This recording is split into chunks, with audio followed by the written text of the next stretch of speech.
मी Bharatiya Janata party Satara विभागातर्फे हार्दिक स्वागत करतो।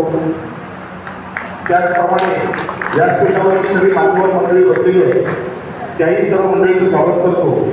आजच्या कार्यक्रमाचे प्रमुख वक्ते आदरणीय माजी आमदार प्रमोदजी जठार साहेब 15 ते 20 मिनिटांनी पोहोचतील, तोपर्यंत आपल्याला कार्यक्रम सुरू करावा अशा सूचना आलेल्या आहेत।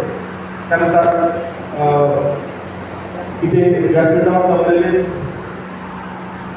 ज्यांनी 2014 साली या विधानसभा क्षेत्रामधून काँग्रेस या पक्षातर्फे निवडणूक लढवली होती आणि 40,000 पेक्षा जास्ती मतं त्यांना मिळाली होती, परंतु